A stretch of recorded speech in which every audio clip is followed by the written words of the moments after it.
मैं दुर्गेश सिंह अपने सभी साथियों का बहुत बहुत स्वागत करती हूं आपके अपने ही YouTube channel Durgesh Singh online study में। और आज से मैं शुरू करने वाली हूं आपके लिए एक literary terms of based series, जिसमें मैं आपको प्रोवाइड कराऊंगी 150 क्वेश्चंस जो लिटरेरी टर्म पर बेस्ड होंगे। तो आइए शुरू करते हैं अपनी सीरीज़ का आज का पहला सेट, जिसमें मैं 25 क्वेश्चंस लेकर आई हूँ। दोस्तों, मेरा उद्देश्य है आपकी हेल्प करना, जैसे भी हो सके मैं आपकी हेल्प कर सकूं, और इसके अलावा मेरा कोई उद्देश्य नहीं है। अगर आपको वीडियो पसंद आए और आपको हेल्पफुल लगे तो बाद में चैनल को लाइक कर दीजिएगा, सब्सक्राइब कर दीजिएगा। बस आपसे इतना ही कहना है। अगर आप वो भी ना करें तो वो भी ना कीजिएगा। केवल मेरा उद्देश्य आपको गाइड करना है। तो आइए शुरू करते हैं हम आज की अपनी ये 25 क्वेश्चन की वीडियो। इसके आगे की क्वेश्चन अगली वीडियो में मिलेंगे।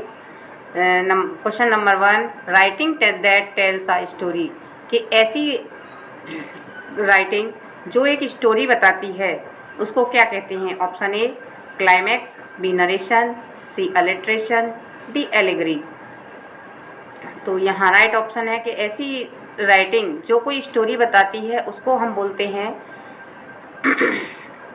नरेशन। कि नरेशन है, नरेशन में कोई वर्णन किया जाता है, कोई कहानी होती है, उसको नरेशन बोला जाता है। चाहे वो कोई पोएम में बोली जाए, चाहे प्रोज में हो या पोइट्री में हो, उसको नरेशन ही बोला जाएगा। Next question, the use of words that initiate sound, कि जो वर्ड्स का यूज़ है जिसमें हमें ध्वनि का संकेत मिलता है, तो उसको क्या बोला जाता है। जिसमें ध्वनि को इंगित किया जाता है, वो कौन सा फिगर, वो कौन सी वर्ड है। ओनोमोटोपोइया, बी कैरेक्टर, सी डायलेक्ट, डी डिक्शन। तो यहाँ हमारा राइट ऑप्शन है कि जो ओनोमोटोपोइया है, इसमें हमें किसी की भी आवाज़, साउंड का ज्ञान होता है। ये एक फिगर ऑफ स्पीच है जिससे हमें किसी की ध्वनि का ज्ञान होता है, चाहे वो पानी की ध्वनि हो, चाहे हवा की ध्वनि हो, या पक्षियों की ध्वनि हो, कैसी भी आवाज़ हो, वो हमें इसी में रियलाइज होती है, ओनोमोटोपोइया में। तो ये हमारा राइट ऑप्शन ए है। नेक्स्ट क्वेश्चन की तरफ चलते हैं। Question number 3, the terms onomatopoeia and oxymoron came from. जो ओनोमोटोपोइया है और ऑक्सीमोरोन है, जैसे कि इनकी नाम से देखने से ही पता चल रहा है ये किस लैंग्वेज से आए हैं। ए लैटिन, बी रोमन, सी फ्रेंच, डी ग्रीक। तो यहाँ राइट ऑप्शन है हमारा option number D, D for Delhi. ये हमारा राइट ऑप्शन हो जाता है। नेक्स्ट क्वेश्चन की तरफ चलते हैं। Formal division of lines in a poem, जो किसी पोएम में लाइनों का फॉर्मल डिवीज़न होता है, वर्गीकरण होता है, उसको क्या बोलते हैं। Option A narration, B onomatopoeia, C stanza, D couplet. तो हमारा जो फॉर्मल डिवीज़न है उसको हम स्टेंजा बोलते हैं। Option number C for Chennai is correct answer. Move to next question. A 4-line stanza having any rhyme scheme is known as. एक 4 line का स्टेंजा जिसमें कोई भी राइमिंग स्कीम फॉलो होती है उसको किस नाम से जाना जाता है। Option A heroic couplet, B rhyme royal, C song, D quatrain. तो जो 4 लाइन का स्टेंजा है उसको हम क्वार्ट्रेन बोलते हैं। Next question, a feeling of curiosity और uncertainty about the outcome of events in a literary work. जब किसी लिटरेरी वर्क में क्यूरियोसिटी आती है, अनिश्चितता आती है, उस फीलिंग को क्या बोला जाता है। Option A suspense, B conflict, C dialect, D allegory. जैसे कि आप कोई मूवी देख रहे हों और आपके अंदर उत्सुकता आने लगती है कि अरे अगला स्टेप क्या होने वाला है, अगली घटना क्या होने वाली है, तो इस वाली फीलिंग को क्या बोला जाता है। Option A suspense, B conflict, C dialect, D allegory. तो इस जो इवेंट को सस्पेंस बोला जाता है। जब हमारे मन में उत्सुकता के भाव आ जाते हैं उसको सस्पेंस बोला जाता है। Next question, use in a literary work of clues that suggest events that have yet to occur, कि किसी भी लिटरेरी वर्क में जो क्लूज़ का प्रयोग होता है, जिससे ये पता चल जाता है कि अगला एक्शन क्या होने वाला है, अगली घटना क्या होने वाली है, इससे पढ़ने वाले को और देखने वाले को थोड़ा सा आभास होने लगता है, उसको क्या बोलते हैं? ए पर्सोनिफिकेशन, बी फॉरशैडोइंग, सी सिंबल, डी सस्पेंस। तो यहाँ हमारा राइट ऑप्शन है कि इसको फॉरशैडोइंग बोला जाता है। जब थोड़े थोड़े क्लू मिलने लगते हैं उस अवस्था को फॉरशैडोइंग कहते हैं। तो हमारा राइट ऑप्शन यहाँ बी हो जाता है। Move to next question. Form of language spoken by people in a particular region or group, कि वो भाषा का वो रूप जिसको किसी निश्चित क्षेत्र के लोग बोलते हैं या किसी एक विशेष समूह द्वारा बोली जाती है, उसको क्या बोला जाता है? ए वर्नाकुलर, बी परसुएशन, सी डायलेक्ट, डी कॉन्फ्लिक्ट। तो जो एक निश्चित क्षेत्र की भाषा होती है उसे डायलेक्ट बोला जाता है। Next question. A long work of fiction, जो फिक्शन का एक बड़ा वर्क है उसको क्या बोला जाता है? ऑप्शन ए माइम, बी ओटावारिना और lyric, C sonnet, D novel.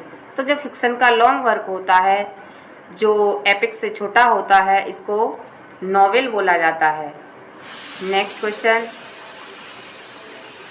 A novel written in the form of letters is known as, कि एक नॉवेल जो लेटर्स की फॉर्म में लिखा होता है उसको क्या बोलते हैं? A anti novel, B tableau, C gothic novel, D epistolary novel. तो जो नॉवेल लेटर्स की फॉर्म में लिखा जाता है उसको एपिस्टोलरी नॉवेल बोला जाता है। Next question. The ordinary form of written language, जो रिटन लैंग्वेज की साधारण जन सामान्य की जो लैंग्वेज फॉर्म होती है उसको क्या बोला जाता है? ए प्रोज, बी अनेक्डोट, सी सिंबल, डी बैलेड। तो जो जनरल फॉर्म होती है उसको हम प्रोज फॉर्म बोलते हैं, ये प्रोज फॉर्म होती है। राइट आंसर हमारा ए फॉर अमेरिका है। Now go to next question. A song of praise which is generally addressed to a deity is known as, कि प्रशंसा का एक गीत जो किसी देवता को समर्पित होता है उसको किस नाम से जाना जाता है? Option A epilogue, B serenade, C sublime, D hymn. तो यहाँ हमारा राइट आंसर है हाइमन। जो देवता को समर्पित गीत होता है उसको हाइमन बोलते हैं, जिसको हम भजन भी कहते हैं। Next. Writing that appeals to one or more of the senses, ऐसा कोई राइटिंग वर्क जो अपील करता है एक से ज़्यादा या तो एक सेंस को अपील करता है या एक से ज़्यादा सेंस को अपील करता है, तो ऐसी राइटिंग को क्या बोला जाता है? A haiku, B monologue, C sensory language, D figurative language. जहाँ सेंस की बात होती है, जहाँ एक सेंस से अधिक सेंस का आभास होता है, उसको हम कहते हैं सेंसरी लैंग्वेज। ऐसी लैंग्वेज को सेंसरी लैंग्वेज बोला जाता है। Option C for Chennai is your correct answer. Move to next question. The time and place of the action, जब किसी एक्शन का टाइम और प्लेस दिया होता है तो उसको क्या बोला जाता है? A character, B setting, C tone, D ascent. तो यह हमारा राइट आंसर है। इसको सेटिंग बोला जाता है, setting. Next question. Figures of speech in which one thing is spoken और as thought it were something, जब ऐसी फिगर ऑफ स्पीच जिसमें किसी थिंग को कोई दूसरी थिंग मान लिया जाता है उसको क्या बोला जाता है? तो ए मेटाफर, बी हाइपरबल, सी सिमली, डी पर्सोनिफिकेशन। तो जो आपका मेटाफर होता है, हाइपरबल है, इसमें किसी चीज़ को बहुत बढ़ा चढ़ाकर बोला जाता है, यानी चींटी को पहाड़ बना दिया जाए और पहाड़ को चींटी बना दिया जाए, इस तरह दिखाया जाता है। सिमली में जो कंपैरिजन के वर्ड हैं, सो लाइक, एज, इनका प्रयोग होता है। पर्सोनिफिकेशन में कोई एब्स्ट्रैक्ट आइडिया होता है, जिसको सभी मान लिया जाता है। एब्स्ट्रैक्ट आइडिया को सजीव मान लेते हैं, आइडिया को लिविंग मान लिया जाता है, तो हमारा ये भी नहीं है, सिमिली भी नहीं है, हाइपरबल भी नहीं है। अब हमारा बचता है जो राइट ऑप्शन है ए फॉर अमेरिका। मेटाफर में किसी को वस्तु को कोई दूसरी वस्तु ही मान लिया जाता है। जैसे for example Kalidas is the Shakespeare of India, यानी कालिदास को शेक्सपियर मान लिया गया, तो ये क्या है, मेटाफर है, सीधे सीधे उनको शेक्सपियर ही बोल दिया गया। Next question, speech by one character in a play, story और पोएम। जब किसी करेक्टर के द्वारा कोई स्पीच बोली जाती है किसी प्ले में, तो उसको क्या कहते हैं? जब किसी करेक्टर के द्वारा कोई स्पीच बोली जाती है किसी प्ले में उस या स्टोरी में या पोएम में, उसको क्या बोलते हैं? जब सिंगल करेक्टर द्वारा बोली जाती है, ए डायलॉग, बी स्पीच, सी टोन, डी मोनोलॉग। तो जब एक करेक्टर द्वारा बोली जाती है तो उसको मोनोलॉग बोला जाता है। ऑप्शन नंबर डी आपका राइट है। नेक्स्ट क्वेश्चन की तरफ चलते हैं। Sequence of events in a literary work, किसी भी साहित्यिक काम में जो घटनाओं का सीक्वेंस होता है उसको क्या बोला जाता है?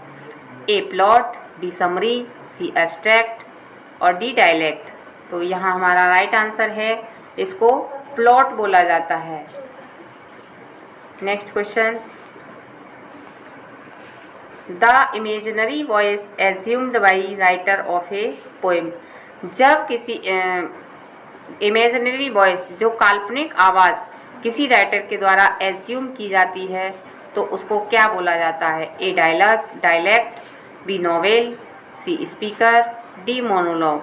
तो यहाँ पर राइट आंसर है हमारा, उसको स्पीकर माना जाता है, उस आवाज़ को स्पीकर माना जाता है। Next question, 8 line stanza of iambic pentameter rhyming A B A B A B C C is known as. जो 8 लाइन का आइएम्बिक पेंटामीटर होता है, उस स्टेंजा को क्या बोलते हैं? जिसकी rhyming scheme A B C C है, इसको क्या बोला जाता है? तो जो आपका option A terza rima, B ottava rima, C Spenserian stanza, D heroic couplet. तो जो टर्जा रिमा होता है ये आपका 3 लाइन्स का होता है। स्पेंसरियन स्टेंजा 9 लाइन्स का होता है, जिसमें 8 लाइन का एक पेंटामीटर होता है, 8 लाइन का पेंटामीटर और एक हेक्सामीटर होता है। और आपका हीरोइक कपलेट ये 2 लाइन का होता है, कपलेट 2 लाइन का होता है। तो बचा आपका कौन सा? ओटावा रिमा। जो ओटावा रिमा होता है ये 8 लाइन्स का होता है। हमारा राइट ऑप्शन बी है। Next question, the humour group of syllable in English are.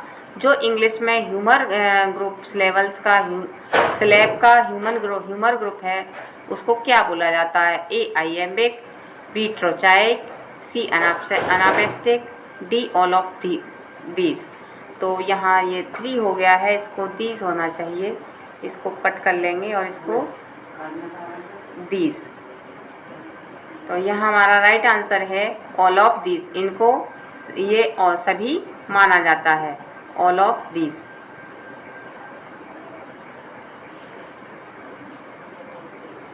All of these. Next question, a character that is the exact opposite of another character. किसी भी स्टोरी में एक करेक्टर जो दूसरे का जस्ट अपोजिट होता है उसको क्या बोलते हैं? ए प्रोटैगोनिस्ट, बी एंटागोनिस्ट, सी फॉइल, डी नोवेला।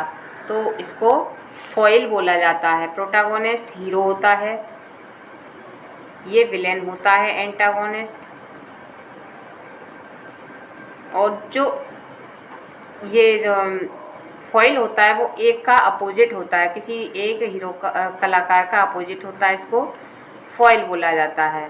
और जो नोवेला होता है ये नोवेल से छोटा होता है, नोवेल से छोटा होता है, तो हमारा राइट ऑप्शन है यहाँ फॉइल। नेक्स्ट क्वेश्चन की तरफ चलते हैं। The peak of the action in the story is called. जो स्टोरी में पीक होता है किसी एक्शन का तो उसको क्या बोला जाता है? A plot, B conflict, C rising action, D climax. तो यहाँ हमारा राइट आंसर है rising action. Next question, anything in a story that acts like a person has a definite personality. कोई भी चीज़ जो एक स्टोरी में ऐसे काम करती है जैसे कि कोई डिफाइनाइट पर्सनैलिटी हो, उसको क्या बोला जाता है? ए foil, B protagonist, C antagonist और डी कैरेक्टर। तो यहाँ उसको क्या बोला जाएगा? ना कैरेक्टर। फॉइल भी नहीं है जैसा मैंने पहले बता दिया, प्रोटागोनिस्ट भी नहीं है और एंटागोनिस्ट, तो इसको क्या बोला जाता है? कैरेक्टर। जिसका एक निश्चित किरदार होता है उसको कैरेक्टर बोला जाता है। Next question, the issues that are addressed in a story thinks about the society that is present in the story. कि किसी भी स्टोरी में जो इश्यू होते हैं उस समाज में प्रचलित, उनको क्या बोला जाता है? और जिसको हम अपनी रचना में दिखाने का प्रयास करते हैं उन इश्यूज़ को क्या बोला जाता है? A plot, B theme, C setting, D moral.